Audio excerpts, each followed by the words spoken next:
Well, better have a look and see what's in here, haven't I?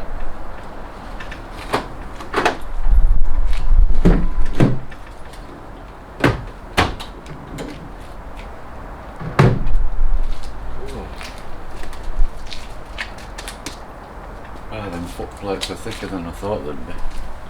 They are thick. So there it is, guys. We've got ourselves a 2-post car lift. I mean, it's 630 kilograms. I ain't going to get that out of there. It will put in with a fork truck down in Staffordshire. So I've got to start unpacking it all and then unbolt these frames off it. Don't know how I'm going to go on because I'm on my own. Nobody to help me at the moment.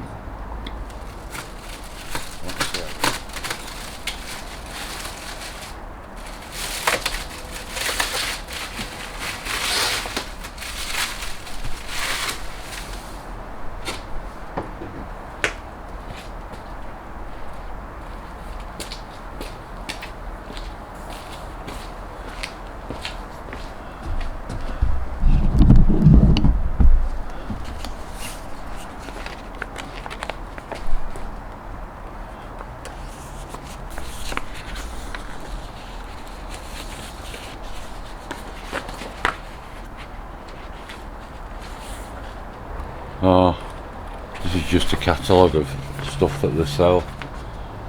One invoice.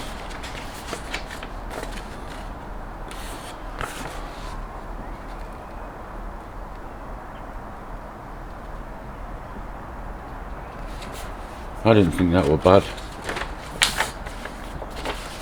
When I first started looking at them, there was some and they were like 2,500.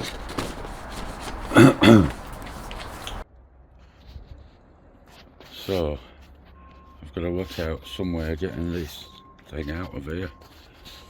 I've taken all the arms off and all the bits and bats that were loose, the packing.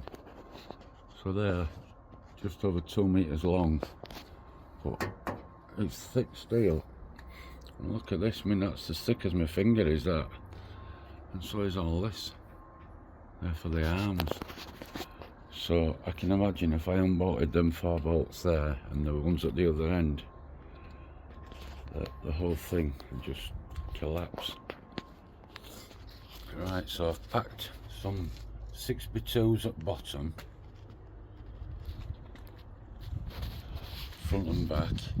This is heavy end, so I've got them as close to that heavy end as I can get them. Then I've put some more between the bottom and the top one, and some timbers up there.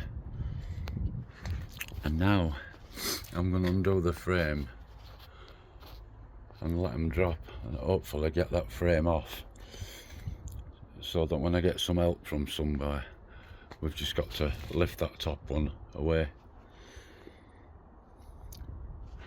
Hey, it's heavy, of course it's got to be.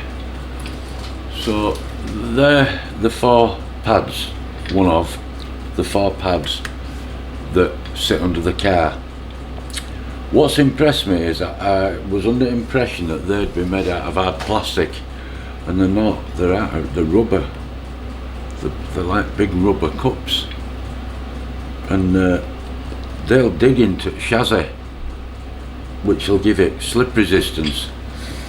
Also, this, that, yeah, you can unscrew them to adjust them up. So you adjust that, and when it gets to the end of its travel,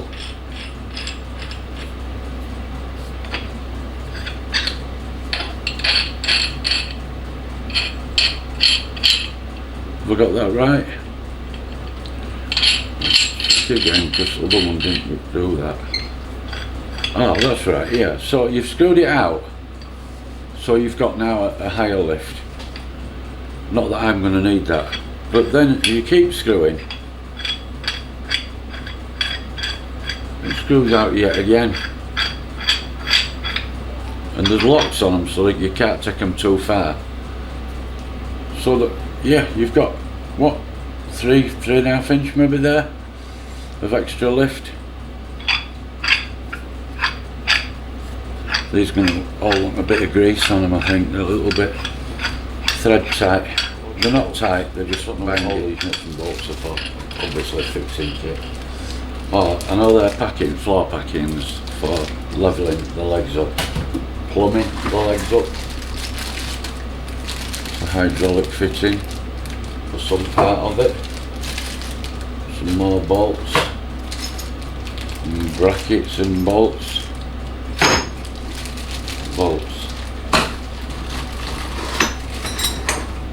Right, so what also comes with it is extra height legs.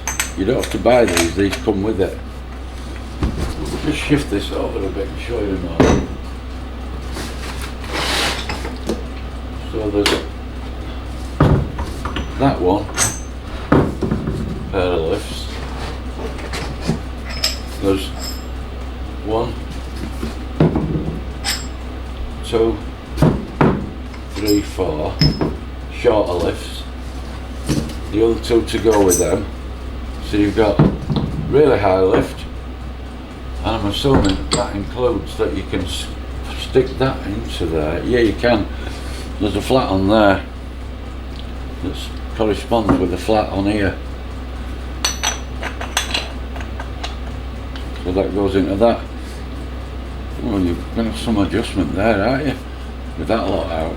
I won't in here because my garage is not high enough. I'll be having this, you know, at the bottom. 4 handles, 4 handles.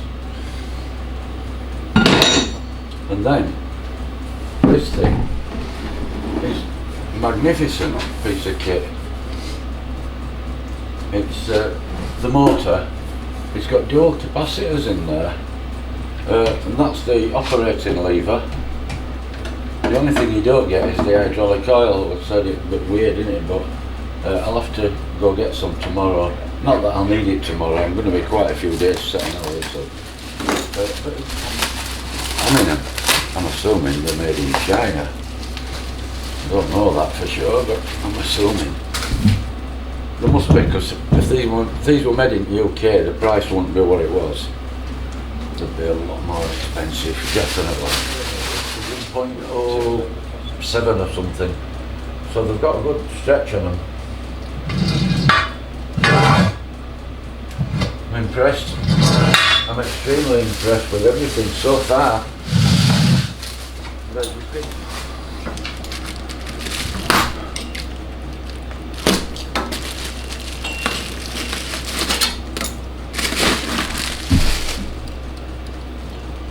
That one nearly out. Let's push him back in. Or do you need to release? You might have to take this pin out to do some of the operations of putting these cables in. Don't know. Something I forgot to show you. I unpacked the panel. It's a dinky little control panel. It's alright. There must be pretty heavy contactor in there. So it's got a little isolator on the side of it. There's a power cable that I believe goes to the motor, because there's a rubber grommet in bottom, and that must be for your flex to go to your plug. Luckily I've got a plug quite locally, so I can route that and just put it back of that shelf so it won't be in my way. It's a nice little panel. It's plastic, but it's heavy. As I say, it must have a great contactor in there. The guy who sold it to me today, he was a sales guy, but he was an installer for 10 years. A little tale here. How ironic is this? He's called Andy. Don't know his second name. And it's a TVR man. Mentioned TVR. Oh, TVR. I've got TVRs. And I think the sound of it, he's got quite a few. I know he's got a Cerberus, a nice one apparently. I don't know if it's a 4 litre or a 4.2, 4.5, don't know. But when he was installing, which were 20 years I think he said he'd done it for, installing these lifts for this company, where did he install them? TVR Blackpool. He put all lifts in. He said, yeah, put loads in there. He said, that's how I got to know everybody. And he knows a guy called Don at TVR Power. And apparently Don's your man. If you need to know anything about TVR, TVR Power, Don's your man, I don't know. He said if I ever get a problem, ring them. Isn't it a small world? Eh? Small world. Okay.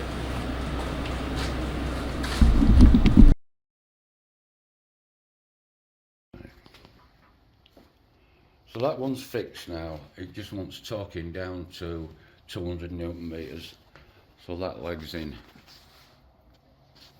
And this one here, our Richard's just give me an hand to lift up that hydraulic pump because it was quite heavy. And I didn't think I'd be able to lift that up on my own. Well, I know I couldn't. So we're going to carry on and I'm going to get this leg in position and I'll fix that one. Another thing I'm quite impressed with, I did say it before, the panel looked alright, but I've just taken the front off. So there's the push buttons and the light, and it's on a plug and socket, so you can actually take that away. And that's the panel, the side isolator there. Terminals there all nicely covered up for the power in.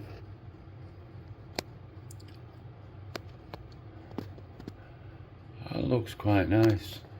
It's got a 24 volt transformer there, so everything's low voltage. Little fuses. It also came with a packet, I don't know where I've put them actually, a little packet that's got some spare fuses in as well. Yeah, they're alright then. And what we used to use at work when we built panels. And a nice contactor. You're right, a snag I've come up against. I tried my hardest last night to get those steel cables there under these rollers. The bottom of the roller is nearly touching the bottom of this steel plate. The cables are probably 10, maybe 11 mil diameter, maybe 12. The gap under there is about 6 maybe. Sufficed for only a small amount of the cable, so you cannot slip them in. Now at the top there's a pulley, and the one at the top you simply pull a pin out, like a bit like that. You pull the pin out, the clip, and take the pulley off and do your job and put it back on. But these don't have any clips on, and if you can see in there, there's a circlip. You can also see in there, it's nearly damned impossible to get at it, but that's got to come off. The pulley's got to come off, the cable wrapped around it and the pulley put back on again, and the circlip back on, which is what I'm on with. I've had to go out and buy some circlip pliers because I didn't have any. I had some straight ones, I tried to bend them at right angles and it snapped them, but I've got to get them into there. They're now impossible with a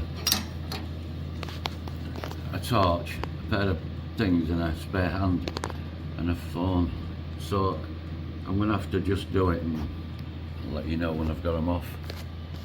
There's 4 of them to do. Okay, so that there, limit switch will work either way.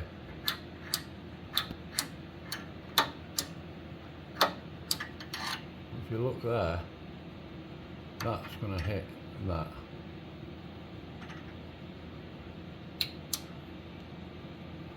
If you adjust that screw there, you can get onto it. Watch what happens.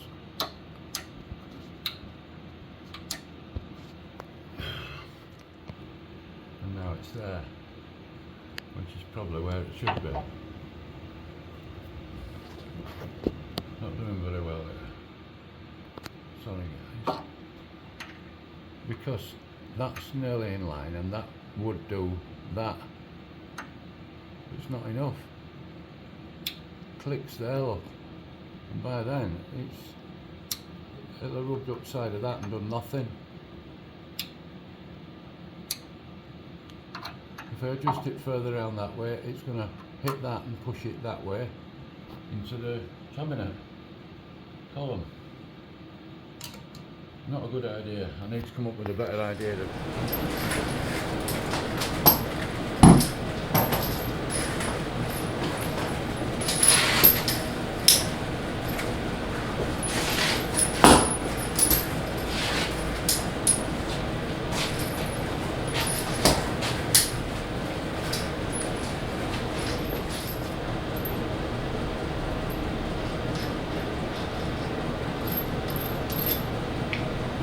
There's a washer go on the top or underneath. Right, a little bit of a project here for a 2-post car lift. My car is such a small in length wheelbase, or what do you call it, track? No, wheelbase, is that when these arms are fully retracted on the 2-post car lift, you have to swing them out and under the chassis. Now, I'm not sure, measuring, that this is going to hit the wheel as it swings out. It's going to hit the car wheel before it goes under the car, and that is an issue. So it comes with loads of adapters for packing up. What I'm thinking is that if, and I might, until I get it all set up properly, I won't know this, but if this is a problem and this will not swing under the car, and this is a nice soft rubber so it'll grip on the chassis, that I could use 4 of these instead. I'd machine off that nibble there because I wouldn't need them for that. So machine that off and then buy some Delrin, a acetal, whatever you want to call it, it's nylon block bar, and machine it to that diameter, of which is unknown.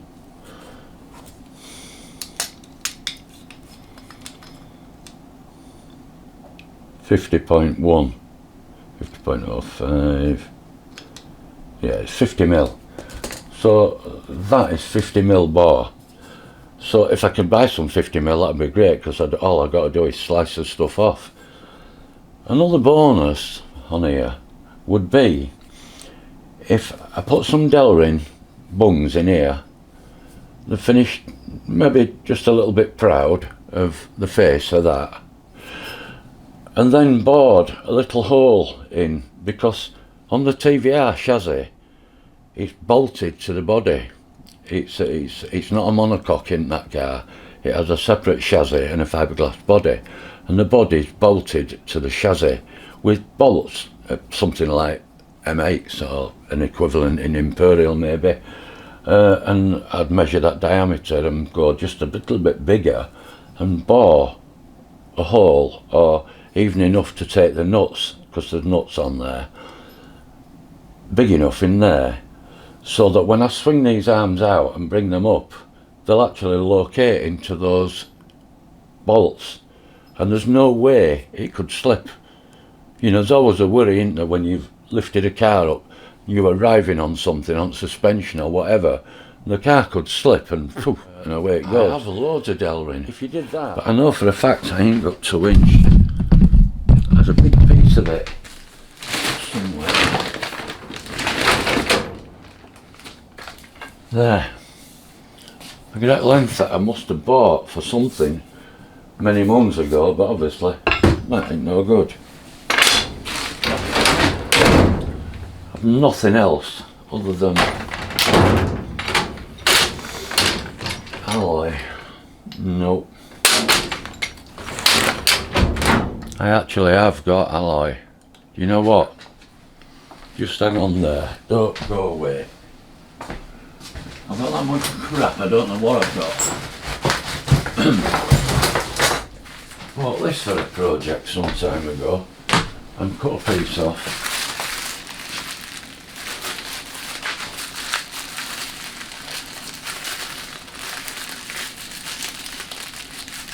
It's alloy. Bah! Good God.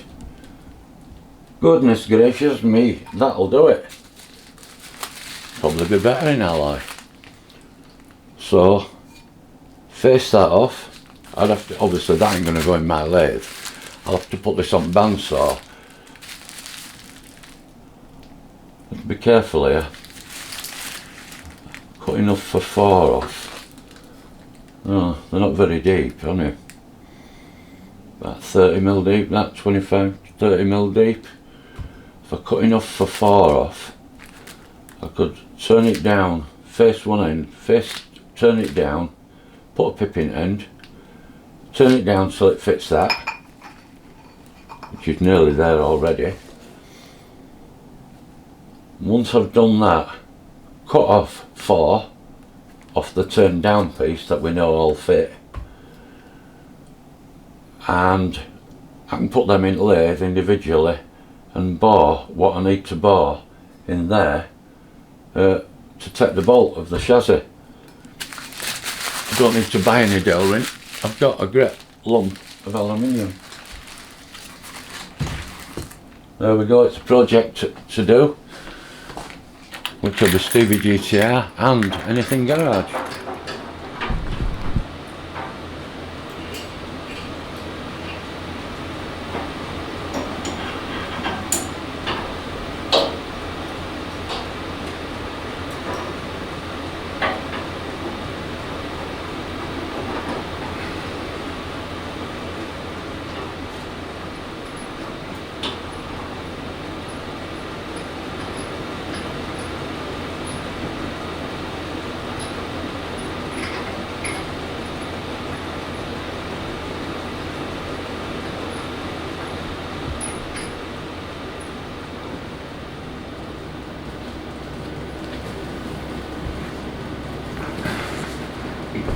There's a step in the pipe, so I'm assuming that's going like that.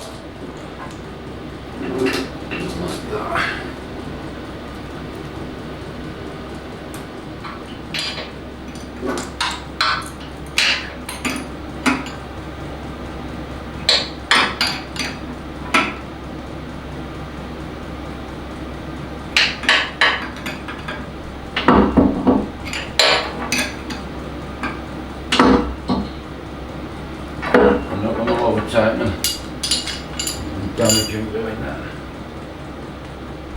It's a pull push system, isn't it? All it's doing is one's connected to other like that, and it's sort of, if you move I've got to move idea by crossing over on a pulley at top. It opposes it, does the opposite. So yeah, as that goes up, these cables will move and make sure that they stay the same, because basically the hydraulic rams have no control over the amount of fluid that goes in other than from that pump. And you'd say that because that leg gets its hydraulic fluid first, it might even take priority and try and pump that one up further than this one, or quicker. It can't do that. It's got to equalise the pressures, because simply the cables stop it doing that. That's how they work. If this one works, sure it will. I've got electric to connect up to cabinet.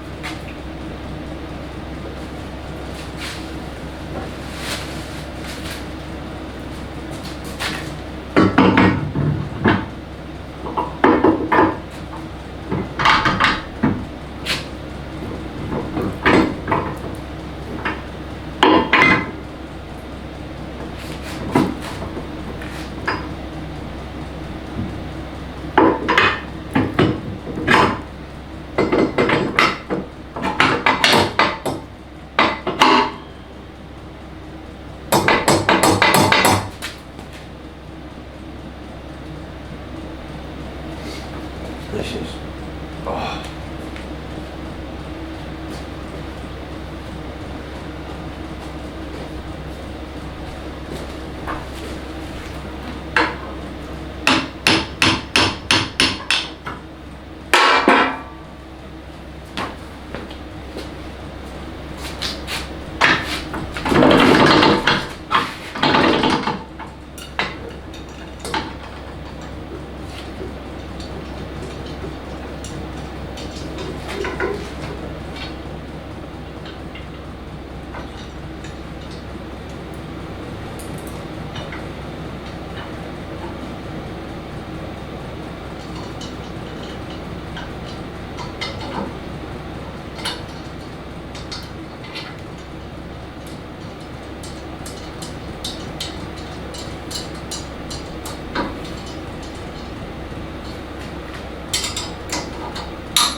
backing pads. We used to use these when I had my company, and I just found a few.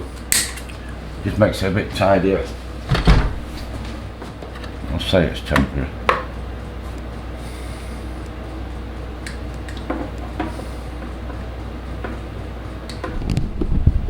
Fancy little electric cover that covers the terminals up, quite nice. So it is a nice thing.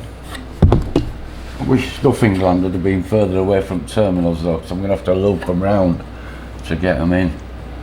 I'll put, what shall I put on there? So we use these. And if any of you that are watching this have got one of them little pair of plier things that have got 3 little dints in, and you go like that and you squeeze like mad, get rid of them, throw them away and buy a set of them. If you're going to be doing any electrical work, you need the ratchet crimps, because they will not let go until it has fully crimped, and they've got a double acting lever, so you get a lot of leverage on them.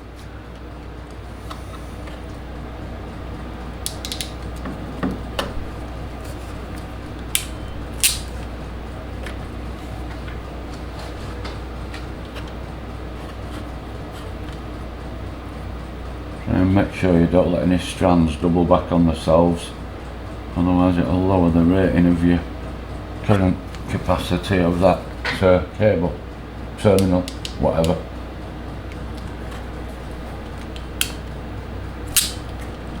You know, in America, when you're doing electric, we used to do a lot of air conditioning, and the word used to be, red is dead. So all the Dakin air conditioning units we used to fit, red were neutral.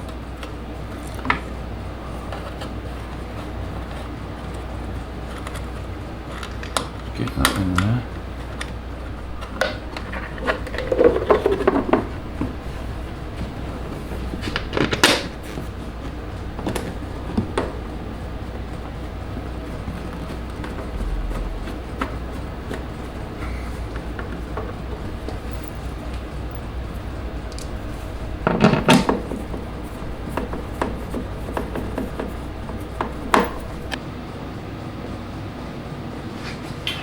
So this is called Triad 32 hydraulic oil. It's ISO 32, which I guess is the viscosity of it. So I'll do that, and then when I run it up I'll show you what we're doing.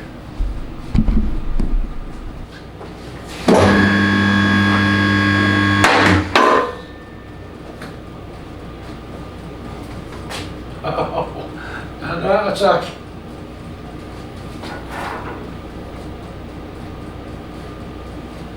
Now then, it says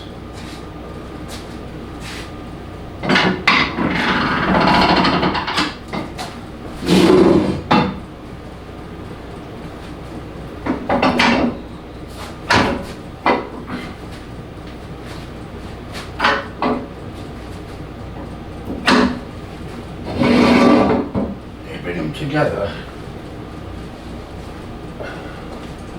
That's how you do all settings.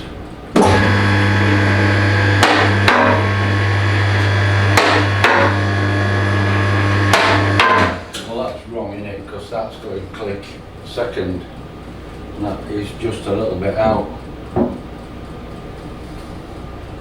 I've got to work out which cable that would be.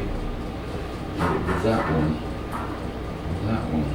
It up again, check for leaks, possibly with the floor plating.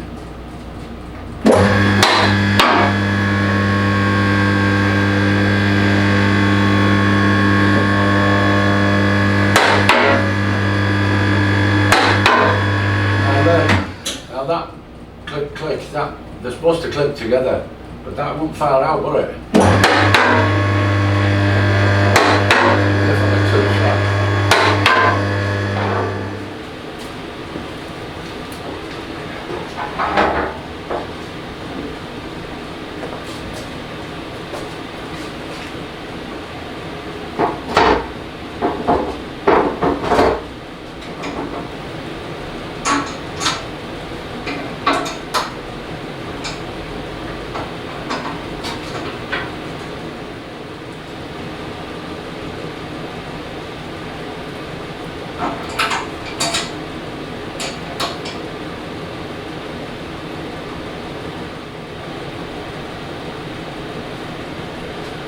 Okay, so that's the floor plate back down.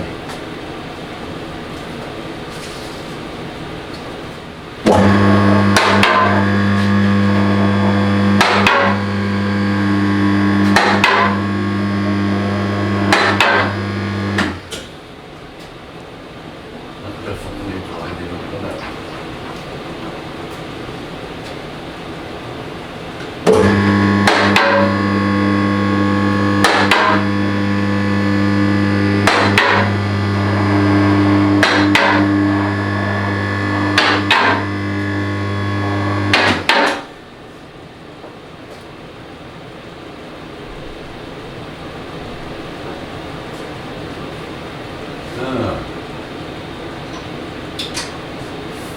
It didn't knock off last time when I took it back up. I noticed that arm, it's got a slide on it. It slid right up and it wasn't. You tie it down so it's not hitting in the right place.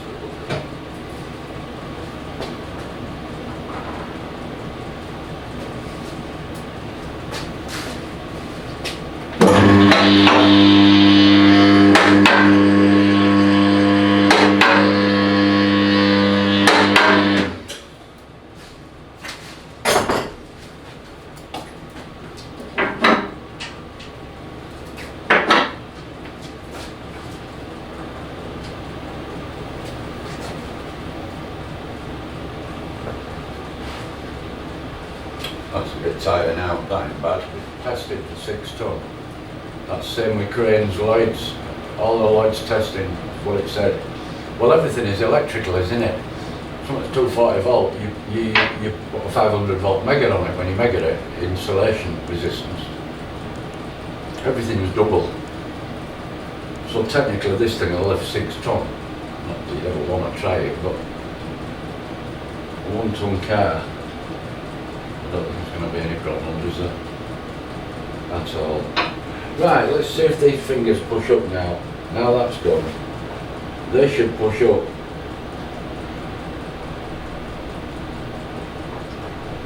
About now. There you go. So them plungers are up, so if you were now, you've got your car on here, you just simply pull them out like that. On the car. You don't have to bend down and do all, you just pull them out like that. And they'll stay unlocked until the next time you'll put them back under there and lift it a bit, and when you do, it'll lock again.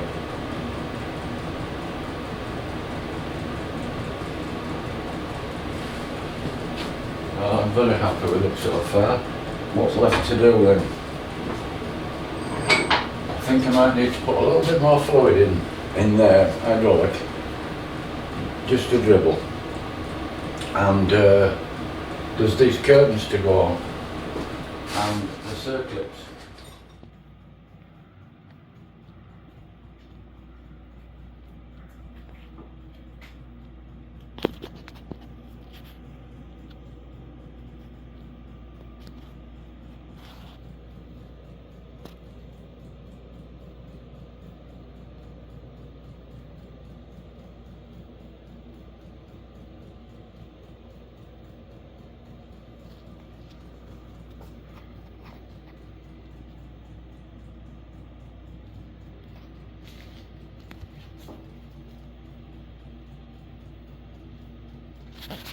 So to let it down, you do that. Don't like that, doing that. And notice the finger, what I'm going to pull it with. Just a light finger, that's it. Then you go around to the hydraulics.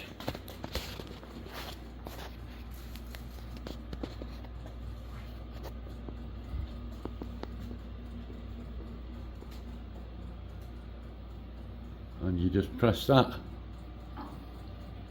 and down it comes. There's still a bit of adjustment required there, because that's jumped out of step now, look. Although it could be still air in cylinders.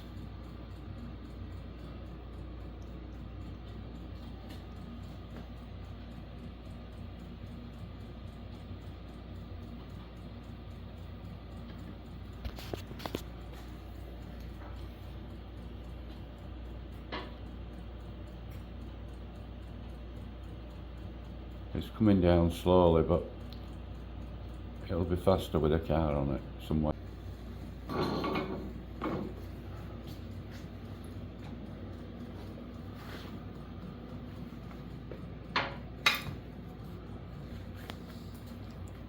All done.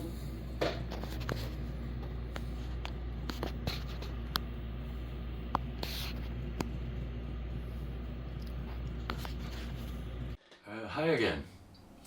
Well, I hope you like that video, and I know unfortunately it runs on for a long time, but if you don't like bits of it, just skip through it. Too late in it, because this is the end. But yeah, it's a long video, but I wanted to show what's involved fitting a two-post car lift in a small, narrowish garage. And if I can do it, you can do it. And if you've ever fancied one for £1,843 or something it was, it's not silly money, is it?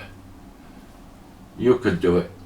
So thanks for watching so far. If you've got this far to see me doing this, thank you very much, and I hope you comment, at least give me a thumbs up and a like. My channel's only very small, and I hope it'll grow over time. So now we've got this installed, what I'll be doing probably in the future, apart from carrying on with a little hit and miss engine and other little projects within the garage, the workshop, sorry, is to do lots of projects on the TVR. And I know there's guys on the TVR forum that are looking forward to seeing some of this, but I can assure you there's going to be plenty of it. Lots and lots of jobs that I'll be doing on it. It's a lovely car, it goes like stink, and I'm sure somebody has tuned the hell out of it. I need to talk to Don at TVR Power apparently, if his memory's good enough, because we're going back to 2005 when this thing had a sports cam fitted, a vernier timing gear, an EEPROM upgrade, and a liner fitted to cylinder number 4 at 50 plus thou, which means if that were just to match the others, the car has been bored out, the engine, to 4.655 litres. So somebody's been seriously wanting to get some power out of that thing, and I can assure you, after my F-Type Jag at 550 horsepower, that thing ain't far behind. It goes like a rocket. Thanks for watching, guys. Please subscribe, share, like, tell all your friends. Thank you.